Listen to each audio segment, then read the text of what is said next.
Yes sir, salut tout le monde, bon dimanche matin, j'espère que vous allez bien, j'espère que vous passez un beau week-end. On va regarder maintenant ensemble la préparation pour la semaine du 19 novembre. Écoutez, déjà le 19 novembre, pour vrai, ça n'a pas de sens comment que ça passe vite. Les fêtes arrivent déjà et oui, c'est plaisant pour nous autres, mais c'est aussi un facteur quand même à prendre en considération dans nos analyses. Puis, pourquoi je vous dis ça? Ben, écoutez, là, si vous me suivez depuis un bout de temps, vous savez que lorsqu'on est arrivé sur les lows ici, je mentionnais que c'était un make or break. Soit on accélérait pour vraiment amorcer quelque chose de très très très violent, ou soit on risquait d'avoir un genre de snapback super violent. C'est pas mal ce qu'on a eu. Et je mentionnais à ce moment-là que je m'attendais probablement à une monster run vers la fin de l'année. Je vous dirais qu'elle est assez bien débutée, c'est dur de dire le contraire. À partir de là, par contre, est-ce que dans une semaine comme cette semaine, ou est-ce que oui, c'est une semaine post-OPEX, donc qu'est-ce que je vous dis à l'habitude lorsqu'on a une semaine post-OPEX, c'est généralement une fenêtre de faiblesse potentielle. Vous allez voir que cette semaine, ce thinking-là, cette vision-là change un petit peu pour plusieurs raisons qu'on va regarder ensemble, là, et qu'est-ce qui nous attend pour cette semaine. Premièrement, on va commencer avec le fameux retour sur la semaine précédente. Tout le temps bien intéressant de regarder comment que nos analyses se sont développées. Eh bien, qu'est-ce que je vous mentionnais, c'est qu'on était relativement bullish slash sideway. On voudrait avoir une certaine consolidation pour nous permettre de nous positionner sur cette trend bullish-là qui est en train de se mettre en place. Mais je vous mentionnais aussi qu'il y avait un CPI mardi qui pouvait brasser un peu la soupe. Ben écoutez, je vous dirais que la soupe, elle s'est fait brasser pas mal, là. Si vous regardez, on a eu quoi? Lundi, sideway, relativement slow market. Mardi, CPI, monster run en pre-market. Journée très mollo par la suite. Mercredi, jeudi, vendredi, regardez le tight range qu'on a consolidé. Donc, ça a été une semaine où on a eu vraiment des résultats incroyables, sauf qu'il a fallu être vraiment précis et prendre nos profits rapidement. Encore une fois, c'est la clé actuellement. Mais il reste qu'on a fait quoi? On est allé chercher le premier target qu'on avait sur la semaine, puis on a consolidé là-dessus. Donc, quand même clean du côté du SP500, honnêtement. Lundi, on est venu retester, balancer le void qui aurait pu potentiellement être créé, taper le bloc et boum, explosion mardi matin sur le CPI pour une run up intéressante. Du côté du Nasdaq, sensiblement la même chose, un peu plus fort. Vous voyez, on avait les trois targets que je vous ai mentionnés la semaine passée. 1, 2, 3. Qu'est-ce qu'on a runné sur le CPI? 1, 2, 3, boom. Par la suite, même chose, là, sideway, consolidation. Donc, semaine qui, oui, si on regarde overall, est une semaine très positive, 3-4% sur les différents indices. Sauf que si vous regardez, vous enlevez la journée de mardi, ben écoutez, ça a été sideway, sideway, sideway, sideway. Donc, un peu ce qu'on s'attendait, un price action un peu plus complexe, consolidation, évidemment, il n'y a rien qui monte ou qui drop en parabolique. Et c'est ce qu'on a vu, encore une fois, cette semaine. Si on revient sur le dollar US, lui, par contre, nous a donné là, vraiment la confirmation qu'on attendait. Je mentionnais la semaine passée vouloir surveiller comment on allait réagir là-dedans. Oui, je mentionnais qu'on avait quand même un certain une certaine force parce qu'on avait réussi à closer over le void, mais je le voyais pas nécessairement là, redevenir super bullish. On le sait, là, depuis qu'on a vu le gap and go, c'était probablement notre flip de bias qui s'est confirmé à ce moment-là. Rally un petit peu plus haut que qu'est-ce qu'on aurait voulu la perfection, si on peut dire. Par contre, à partir, lundi, on n'a déjà pas respecté nécessairement. Si je vous le montre en 4 heures, là, vous allez voir qu'est-ce que je vous mentionnais la semaine passée. On regardait ce bloc-là. Je mentionnais, il faut qu'on hold cette zone-là et qu'on réagisse super violemment. Si c'est le cas, ça pourrait vraiment être une genre de carte cachée puis montrer un dollar qui est fort. À l'inverse, si on perd ce swing low-là, c'est le début de la fin, en voulant dire que le bias va vraiment s'accélérer sur le downside. Et c'est exactement ce qu'on a vu mardi sur le CPI, s'est fait complètement traverser. On est sorti du void en monthly et on est venu taper celui-là en daily ici. Le VIX, on passera pas plus que 8 secondes là-dessus, mais il n'y a absolument rien à mentionner. Le VIX se fait un crush, la volatilité continue à être compressée. Qu'est-ce qui continue à soutenir les marchés et offrir les run-up qu'on voit récemment? Donc maintenant, cette semaine, qu'est-ce qui nous attend? On a quand même une semaine particulière. Pourquoi particulière? Parce que c'est la semaine Thanksgiving américain. Bon, ok, c'est quoi ça veut dire ça, Matt? Ça veut simplement dire que le marché va être fermé jeudi et ouvert vendredi jusqu'à 13h. Par contre, ce genre de semaine-là, ce genre de semaine courte-là qu'on a, même si c'est ouvert, les futures vont être ouverts jeudi jusqu'à midi, je crois. Les marchés vont être ouverts vendredi jusqu'à 13h. Je vous le dis, vous ne voulez pas être impliqué dans ce price action-là. Même si, par hasard, ça décolle, grosse run de monstres qui se met en place, on s'en fout, pas de faux mots. Je vous conseille cette semaine de focuser de lundi à mercredi et de fermer les charts pour le reste de la semaine. À partir de là, si vous le faites pas, écoutez, c'est vos affaires. Mais je fais juste vous dire que notre système est basé sur quand trader, quand les conditions sont favorables, et je vous le dis, à partir de jeudi, vendredi, ce n'est pas des conditions où vous voulez être impliqué. Je vais même aller plus loin, c'est une semaine au complet que vous voulez peut-être même pas être impliqué. On va quand même faire une préparation, on va être quand même en live à tous les matins, on va être actif dans le Discord, mais c'est une semaine où je prends ça vraiment, vraiment léger et ça va me prendre de quoi vraiment de A++ pour me voir me positionner cette semaine. Étant donné que c'est une semaine où je m'attends à très, très peu de volume et en plus de ça, je le répète, on est encore quand même sur une grosse run-up qui a toujours besoin de consolidation, qu'on n'a pas nécessairement vu encore. Maintenant, je vous amène un peu plus loin. Je vous ai parlé d'entrée de jeu de la semaine post-Apex, qui est une semaine de faiblesse potentielle. Vous le savez, j'aime plutôt dire de non-force et non pas de faiblesse, mais c'est là généralement qu'on voit un certain retracement se mettre en place. Cette semaine, oui, c'est quelque chose qui est quand même possible. C'est ce qu'on va regarder ensemble. Sauf qu'il faut garder en tête qu'on n'a plus le bias qui est bearish maintenant. En plus de ça, une semaine où la fenêtre est ouverte de faiblesse, c'est une semaine où vous enlevez 2 journées à cette faiblesse, entre guillemets, là, potentielle. Ça veut dire quoi? Ben, ça veut dire que je m'attends pas à grand-chose. Je m'attends pas à cette faiblesse-là qu'on a à l'habitude de voir là, dans les semaines post-OPEC. Je m'attends de voir. J'aimerais voir, disons-le plutôt comme ça, j'aimerais voir un certain retracement qui nous donnerait vraiment, vraiment, vraiment des belles opportunités, mais je ne sais pas à quel point qu'on va avoir cette chance-là. Donc cette semaine, avant de regarder côté technique, on va commencer par le calendrier économique. Semaine assez relax, en plus d'être un short week, holiday week, appelez-le comme vous voulez. Lundi, on a absolument sweet fuck all, on n'a rien, donc c'est une journée, encore une fois, qui pourrait être pas très excitante, surtout dans une semaine de congé comme ça, je vous le dis, ça va être slow, ça va être pas favorable, donc soyez prudents lundi, il n'y a pas grand-chose qui m'intéresse. Mardi, on a les CPI canadiens, toujours le fun de le savoir, pas vraiment d'impact du côté US. On a quelques nouvelles Existing Home Sales à 10h le mardi, donc possibilité d'avoir quelque chose d'intéressant autour de 10h, c'est les heures qu'on trade habituellement. Par la suite, FOMC Minute Meetings, ça c'est quelque chose quand même d'assez important. On pourrait avoir une certaine volatilité se pointer sur la fin de journée mardi, donc ça c'est quand même quelque chose à retenir là. On va regarder un peu les informations qui sortent de ce petit résumé-là. De la dernière rencontre des membres de la Fed. Ben important, là, je le répète encore, mais c'est pas la même chose qu'un FOMC meetings. Ben important de comprendre la distinction. Par la suite, mercredi, dernière journée qui pourrait être intéressante, et je vous dirais que c'est la plus intéressante. Core Durable Goods Order, 8h30, quelque chose d'important. Initial Jobless Claim, ça c'est toujours un chiffre d'emploi qui, à tous les jeudis, généralement, est pertinent. Cette semaine est devancée au mercredi étant donné les congés. Par la suite, on a des Michigan Consumer Expectation à 10h, Consumer Sentiment. Donc ça, c'est aussi le genre de nouvelles que j'aime beaucoup.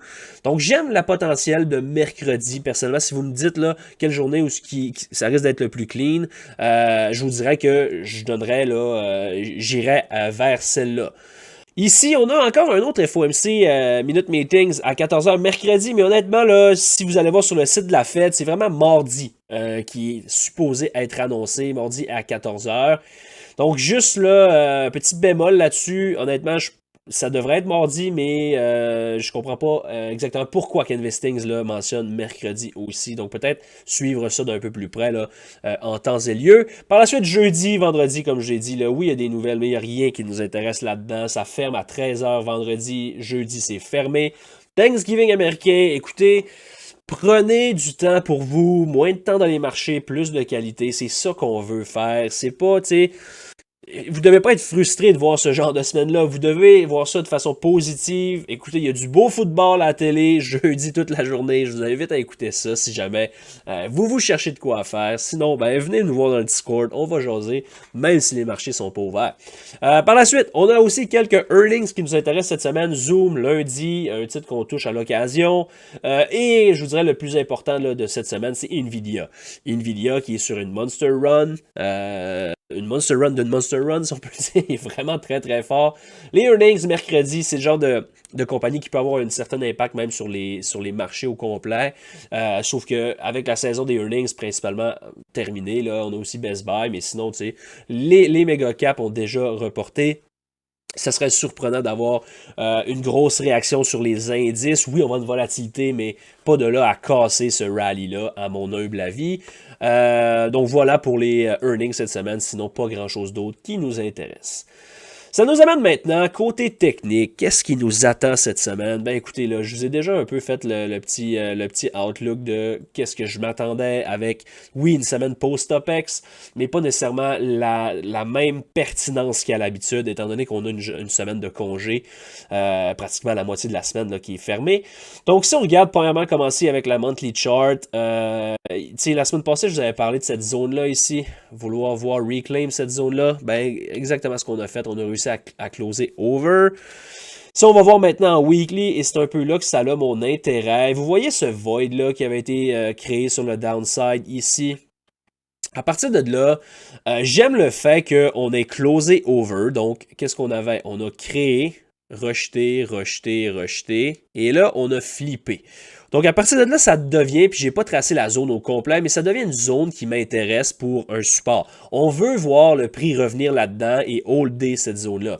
En plus de ça, on va aussi en avoir créé un avec la semaine passée, là, comprenez-moi bien. La chandelle ici, ça c'est la chandelle de la semaine passée, et la chandelle qui va ouvrir ce soir à 18h devrait ouvrir là, quelque part entre ici et ici, dépendamment du gap qu'on a à l'ouverture. Donc, toute cette zone-là, ici, le void qui va avoir été créé sur la semaine passée, c'est quelque chose que vous devez monitorer.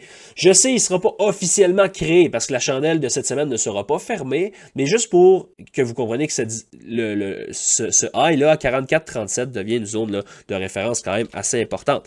Maintenant, si on regarde en daily, et c'est là qu'on peut aller chercher peut-être un peu plus de précision. Je vous ai parlé du void en weekly. J'ai réussi à spécifier celui-là ici en daily de façon un peu plus spécifique, zone qu'on a réduite, et je vous dirais que c'est comme le max que je voudrais le voir aller. Pour être honnête, je serais un peu surpris qu'on ait cette faiblesse-là cette semaine, mais c'est pas quelque chose qui est... On n'est pas fermé à ça, et si c'est le cas, ben cool, on va juste être content parce que c'est ce qu'on voudrait. On recherche un certain retracement. En ce moment-là, je veux dire, c'est très difficile de se positionner sur cette run-là qui laisse tout le monde derrière. Pourquoi? Ben écoutez, on a quoi? On a une red candle en comme 3 semaines. Je veux dire, c'est le genre de rally c'est un rip-off rally. Ça laisse beaucoup de gens sideline, ça crée beaucoup de FOMO. On veut pas embarquer dans ce FOMO-là. On daytrade le upside avec plaisir, mais personnellement, avant de me voir me positionner en swing, et peut-être même pour un trade de position un peu plus long vers la fin d'année, j'aurais besoin d'avoir un certain retracement. Je ne demande pas 10%. Écoutez, là, honnêtement, si on est capable de venir peut-être tester premièrement, on a le void en daily ici. On a tapé à l'intérieur jeudi avant de revoir un bounce vendredi. Si on serait capable d'aller chercher 50% de ce void-là et encore mieux, peut-être le compléter, ça ici, c'est un sweet spot big time. Si j'ai la chance de me positionner là-dessus, c'est sûr et certain que c'est quelque chose que je vais faire. J'aime le long, si on peut aller là-dedans. Ça serait aussi un genre de swing, un genre de retracement de 50% de ce mouvement-là, qui m'intéresserait beaucoup là, pour une continuation un peu plus haut. Cette continuation-là, vers où qu'on l'attend? Premier target, 45,66. C'est sûr qu'avant de ce target-là, on va quand même parler là, de la sortie du range la semaine passée. Donc, le genre de double top qui a été créé mercredi et vendredi devient le premier target cette semaine sur le upside. Par la suite, on va surveiller la réaction. Si on veut prendre l'expansion vers ce swing high-là, ce double top-là, et éventuellement, pourquoi pas, aller attaquer le gap qui traîne ici là, depuis le début, qui était le gap and go qui a amorcé la rundown. Donc, c'est ce que j'anticipe et ce que je prévois jouer cette semaine sur le SP500. Pour une fois, je vous le dis, là, c'est vraiment en mode défensif que vous devez approcher cette semaine-là dans une semaine courte, où ce qu'on est dans un bias en bigger pictures qui est bullish, mais daily et intraday, on est plutôt en consolidation. Donc, il n'y a rien qui est aligné actuellement. Vous ajoutez à ça le facteur de la semaine courte et ça risque d'être un peu plus complexe encore cette semaine. Donc, voilà, c'est les certaines zones que je veux quand même surveiller là, en cas de retracement ou en cas d'accélération et de continuation confirmation sur le upside. Maintenant, si on regarde du côté du Nasdaq, en monthly, pas grand-chose à dire, autre que c'est quand même relativement très clean. Réaction 50% du void, higher high, donc j'aime ce que je vois. En weekly maintenant, qu'est-ce qu'on a? Ben, je vous l'ai dit tantôt, on est allé take out le swing high qu'on avait ici. Donc, à partir de là, c'est encore un autre élément qui confirme notre désir de jouer le upside. Et si on va maintenant voir en daily, qu'est-ce qui peut nous amener? Et juste cette zone-là, je vais venir vous la montrer comme il faut, là. Si on retourne en weekly, je suis peut-être passé un petit peu vite. Vous voyez le void qui a été créé la semaine passée? On a ce void-là ici, donc si éventuellement on peut avoir la chance de retracer à l'intérieur de ça, c'est vraiment un sweet spot. Encore une fois, je doute un petit peu qu'on ait cette chance-là, mais c'est quand même quelque chose que je voulais vous montrer. Donc si on revient en daily maintenant, qu'est-ce qu'on a comme zone de support potentiel? Qu'est-ce qui pourrait nous intéresser pour un retracement? Premièrement, le void, la même chose que sur l'SP500 qui a été créé sur le CPI de mardi. On a weeké à l'intérieur jeudi pour revenir à l'intérieur de ce range-là. Si on peut reperdre, exemple, le lot de jeudi, à mon avis, on peut voir minimum 50% de ce void-là, potentiellement même le fil au complet. Donc, un support qui pourrait être créé dans cette zone-là. À partir de là, si jamais on close en dessous et qu'on invalide ce void-là, on pourrait à ce moment-là voir le retest du void en weekly, peut-être même le bloc ici du 9 novembre. Encore une fois, c'est quelque chose que j'aimerais beaucoup voir. J'aimerais avoir la chance de jouer ça, mais je doute qu'il nous offre cette faiblesse-là, même si on est dans un potentiel d'une fenêtre de faiblesse qui est ouverte. Sur l'upside maintenant, qu'est-ce qui nous intéresse? Mais premièrement, vous voyez là, la force sur Nasdaq un peu plus que IS. On est déjà en train d'avoir attaqué le gap qui avait amorcé le gap and go sur le downside. On l'a weaké, mais on n'a jamais fermé over, donc ça demeure une zone d'intérêt. Ça pourrait être une zone qui nous donne une certaine résistance là, pour un certain temps. Une semaine ou voire plus, avant de préparer le prochain leg up, c'est une possibilité. Donc, je le garde sur ma chart et qu'est-ce que vous voulez voir, c'est qu'on close over, qu'on le hold et qu'on accélère up. Je doute que ce soit cette semaine pour les mêmes raisons que je vous ai dit tantôt, mais c'est pour ça que je le laisse sur mon graphique. Donc, qu'est-ce qu'on va regarder? Ben, voir si on peut venir, honnêtement, take out le high de mercredi. Si c'est le cas, on risque d'aller attaquer ce high-là, 16 qui est premier target cette semaine. Et par la suite, si on peut vraiment venir faire un 52 New Week High qui serait over le high du 19 juillet. Ça serait vraiment magnifique. Encore une fois, je doute beaucoup que ça arrive cette semaine. J'aimerais même que ça n'arrive pas pour nous donner là peut-être des raisons de, juste sur le trace là, peut-être des raisons de le framer comme dans une semaine ou deux, puis d'aller rider ça.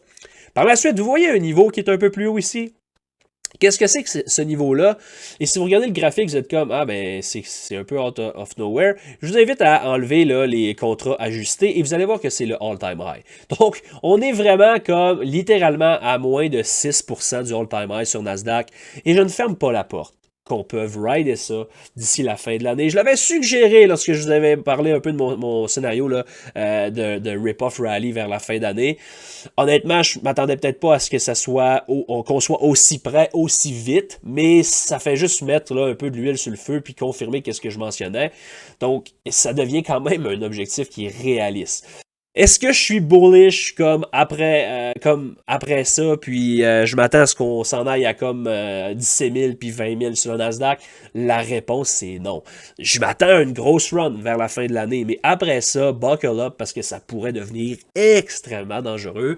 Anyway, on n'est pas là pour parler d'un scénario dans 2-3 mois, mais je vais juste vous donner mon outlook quand même. Donc voilà pour le Nasdaq. Maintenant, si on regarde du côté des références, commencer avec le dollar US.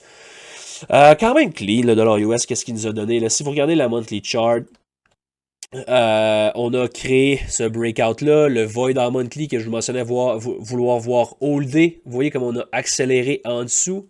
On va aller maintenant voir la weekly chart, qui n'a pas grand-chose à nous donner, la weekly chart, honnêtement.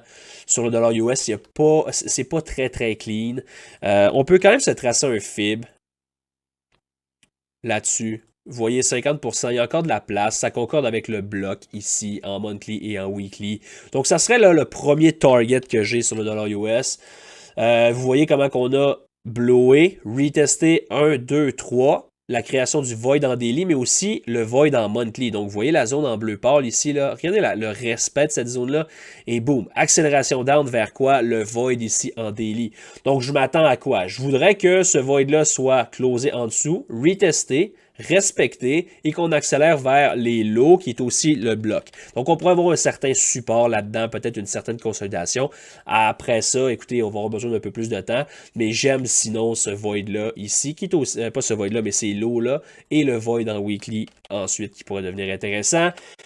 Si vraiment on veut vraiment devenir très très faible sur le dollar US, ces fameux lows-là, je sais que ça fait, je sais pas si vous vous souvenez, mais au moment où on a formé ça, personnellement, le début du rally, je demeurais bearish parce que je pensais vraiment qu'on allait aller retourner les snapper. Finalement, lorsqu'on a reflippé ça ici, c'était là qu'on a fait comme, ok, le bias vient de flipper bullish et on était bullish pour plusieurs mois, jusqu'au temps que là, la structure change encore une fois ici et qu'on redevienne bearish. Donc voilà pour le petit outlook sur le dollar US. Le VIX, j'en parle même pas, écoutez, là, à moins qu'il soit over 20 à un moment ou à un autre cette semaine, qu'est-ce qui serait causé par un événement? Qu'est-ce que je vous dis que si on a à revoir un breakdown d'ici la fin de l'année, il va falloir que ce soit un événement qui est inattendu, un genre de Black Swan event, qu'est-ce que je ne m'attends pas nécessairement à voir. Mais si jamais on le voit, ben vous allez voir le VIX over 20. Sinon, absolument rien à faire avec le VIX. Laissez ça de côté. Perdez pas votre temps à essayer de lire ça. Du côté des yields, on a quand même un beau retracement. Vous voyez là, on a continué à consolider slash sideways slash down. Donc, beau retracement quand même. Si je vous le montre en monthly, un retracement relativement sain. On est en train de tester le void en monthly. C'est quand même une technique qui est valide. C'est sûr que c'est pas la même précision et la même importance que lorsqu'on analyse le SP500. Mais il reste que bigger pictures, on a un bon read là-dessus. Et pour le moment, on a un certain retracement qui est sain. Donc maintenant, si on flippe un peu du côté des stocks, différents stocks qu'on surveille. La semaine passée, je vous avais donné quand même plusieurs idées de titres à surveiller et il y en a plusieurs qui ont bien fonctionné. Cette semaine, on va encore une fois surveiller Tesla qui a je vous dirais, une certaine faiblesse versus les indices, mais j'aime vraiment la structure qu'on met en place là-dessus. Regardez la weekly chart. Je sais qu'on n'a pas encore closé over le void, qui pourrait pas, ça reste qu'on n'a pas encore confirmé 100% la force qui pourrait se pointer, mais j'aime vraiment là, la réaction ici, création du bloc, accélération up, donc en daily, honnêtement, j'aimerais ça qu'on n'aille pas vraiment plus bas que 2,24, 2,20, dans ces zones-là, là, peut-être un dip quick pourrait nous donner par la suite une réaction. Encore une fois, cette semaine, je m'attends pas à une semaine très explosive, très spectaculaire. Donc, attendez-vous pas de voir des réactions aussi pertinentes qu'on s'attend généralement dans une semaine complète. Donc, on pourrait utiliser même cette semaine, à mon avis, pour commencer à bâtir des positions, mais je m'attends pas nécessairement à des gros mouvements et des grosses réactions. Mais j'aime beaucoup Tesla. Dans cette zone-là, par la suite, si on fait un higher high, ça confirme, à mon avis, la force et le désir de rider vers 2,70, 2,80 et probablement le fameux 3,15 là, peut-être d'ici la fin de l'année. C'est peut-être un peu overkill, là, on parle quand même d'une run d'une trentaine de pourcents, mais je vous lance un long shot comme ça, c'est une possibilité. Plusieurs nouvelles over the weekend à propos de Musk, Twitter, X, Tesla, etc. Donc, tu sais, prudence quand même, là, autant que le setup est bullish, ce genre de nouvelles-là pourrait quand même être vu de façon négative du côté de Tesla. Roku, un titre que je vous avais donné la semaine passée, vous disant que j'aimais beaucoup le potentiel sur le upside.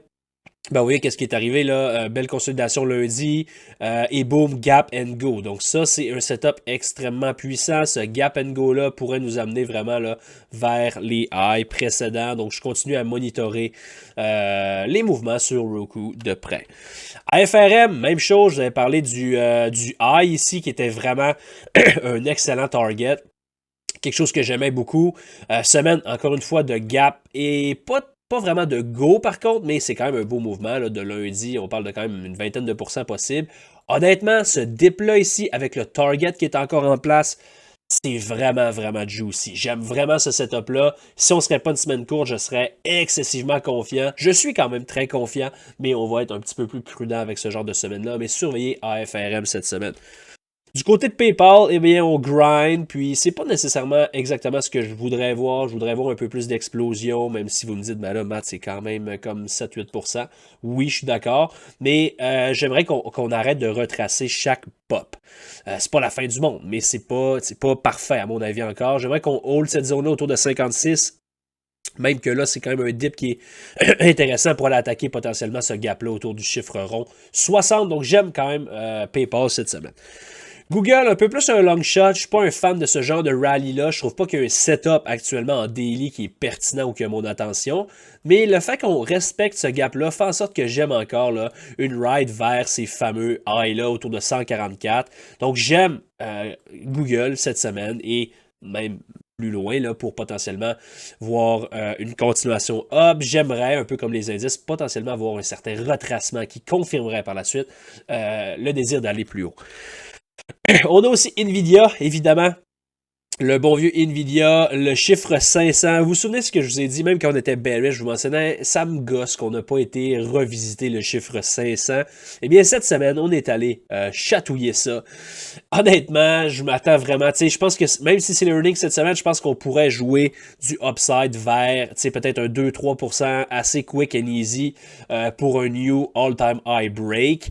Par la suite, je ne voudrais pas rester en position sur les earnings parce qu'il peut arriver n'importe quoi, mais ça va être vraiment intéressant de voir où est-ce qu'on veut amener Nvidia après les earnings. Pour vrai, là, c'est quand même un exploit qu'on a été capable de holder ce fameux gap and go là. Même avec de la faiblesse, on a toujours réussi à reclaim et reprendre la force. Donc c'est encore une fois très bullish. Mais c'est pas un titre que j'aimerais acheter à 500$, honnêtement. Mais il reste que, d'un point de vue swing trading, day trading, il y a beaucoup de fun à avoir avec ce titre-là. Donc voilà, cette semaine, c'est pas mal ça qui résume notre préparation, notre retour sur la semaine dernière. Je pense qu'on a, tu sais, vous savez là, qu'il faut être défensif actuellement. On a besoin de temps, surtout dans une semaine courte comme qu'on arrive ici. Black Friday, week-end prochain. Écoutez, attendez-vous pas à des promotions exceptionnelles parce que je pense que qu'est-ce qu'on fait, c'est quand même assez exceptionnel et je vous invite à venir nous rejoindre. Les prix sont déjà très abordables comparativement à beaucoup d'autres services. Venez nous visiter, 100% gratuit, premier 7 jours. Par la suite, si vous voulez aller un peu plus loin puis vous dites j'ai pas assez eu de temps, on est ouvert, discutez avec nous autres. On n'est pas là pour essayer de prendre votre argent, on est là pour travailler avec vous autres, s'amuser avec vous autres et s'éduquer avec vous autres. Donc voilà, surveillez quand même. On va avoir quelques promotions qui vont débuter là, en mi-semaine, valides jusqu'au week-end, pour justement le Black Friday. Donc manquez pas ça, je vous souhaite une excellente semaine. Restez prudents, semaine courte, on va profiter de la vie. C'est le fun de temps en temps au lieu d'avoir la tête tout le temps dans les écrans. Donc voilà, je vous souhaite un bon reste de week-end et on se dit à demain. Salut tout le monde.